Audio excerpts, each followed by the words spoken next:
If you missed part 1 of this series, go watch that first. We broke down some of the most brutal truths about attention, emotional control, and why being too available will quietly kill attraction. We exposed how women test men, how most guys fail those tests without even realizing it, and how men keep confusing attention for genuine desire. If you haven't seen it, go back now, because this second part builds directly on everything we already covered.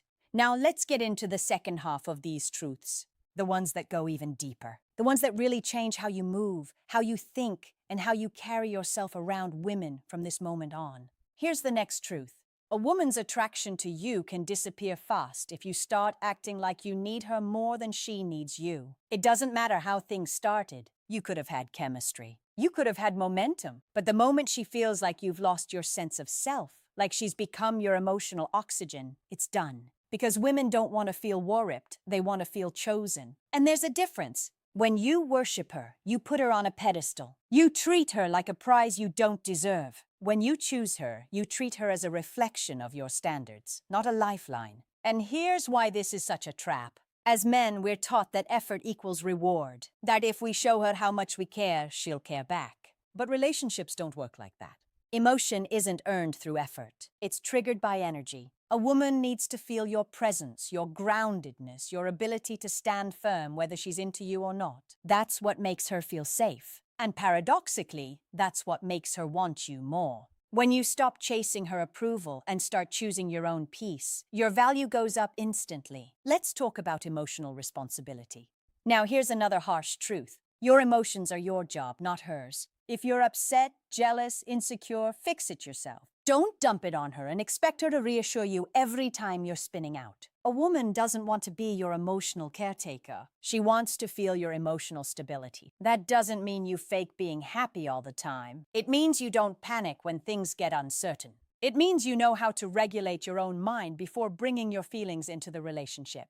A man who's emotionally reactive is exhausting, but a man who's emotionally solid, that's rare. That's attractive. That's leadership energy, and leadership is exactly what most men avoid. Not because they don't want to lead, but because they're scared of being rejected for it, scared of being too much or too direct. But here's the uncomfortable truth. Most women crave a man who knows how to lead calmly, not forcefully. She wants to feel your direction, your decisions, your clarity. Not because she's weak, but because feminine energy responds to masculine certainty. That's not about dominance. It's about presence. Can you walk into a room and make her feel more grounded just by being there? Can you handle tension without needing to control or collapse? That's what leadership looks like in a relationship. And most men don't even realize how powerful that is. Now, let's be honest about dating in today's world. Modern dating is a numbers game, but emotions make it messy. She might be talking to 5 other guys, not because she's evil, but because she's got options. And if you're not different,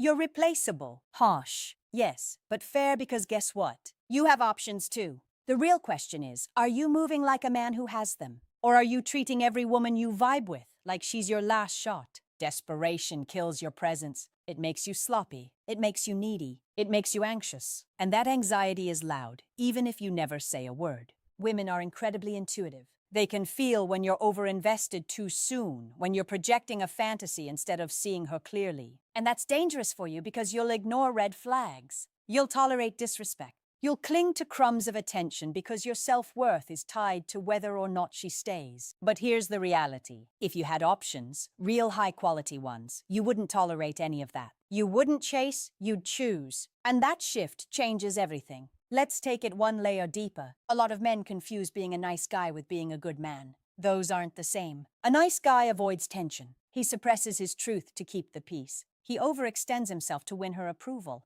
But a good man, he's kind and clear, respectful, but not a doormat. He doesn't fear rejection because he's not performing for validation. He shows up fully, and if that's not enough, he walks away. That kind of energy is magnetic because it's honest, and honesty is rare. Another brutal truth, she's not thinking about you as much as you think about her, especially in the early stages. Most men obsess, overanalyze, reread messages, play out scenarios in their head. Meanwhile, she's just living her life. She's not sitting around decoding your every move. That's not because she doesn't care. It's because she's not overinvested yet. And that's where your power is. Stop trying to accelerate connection. Let it breathe. Let her come to you sometimes. Because when you force things, when you try to manufacture closeness, it feels off. Forced chemistry dies fast. But when you leave space for her to miss you, think about you, wonder about you, now you're building a real attraction. Let's wrap this with one of the most powerful truths of all. Being high value isn't about having money, status, or looks. It's about being unshakable. A man who knows his worth is dangerous in the best way. He doesn't need to prove himself. He doesn't explain himself. He doesn't fear losing someone who doesn't value him. That kind of man, he doesn't chase love. He attracts it, not by being loud, not by flexing, but by being calm, clear, and centered. That's the kind of energy that women respect, even if they don't understand it at first. So what's the takeaway here? It's not to hate women. It's not to become distant or cold or manipulative. It's to understand that attraction is emotional, not logical. That the more you chase, the less she feels. That the more you prioritize your self-respect, the more she leans in. You don't need to be perfect. You don't need to have all the answers.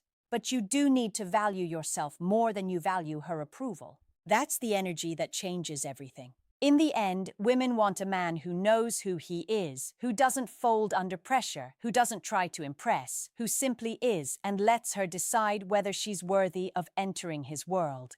And when you carry yourself like that, not arrogantly but with quiet confidence, you stop chasing women, you attract them effortlessly. This is just the beginning, because once you understand these dynamics, everything changes. How you text, how you flirt, how you show up, you stop asking for permission, and you start leading. So if you're ready to keep leveling up, subscribe to the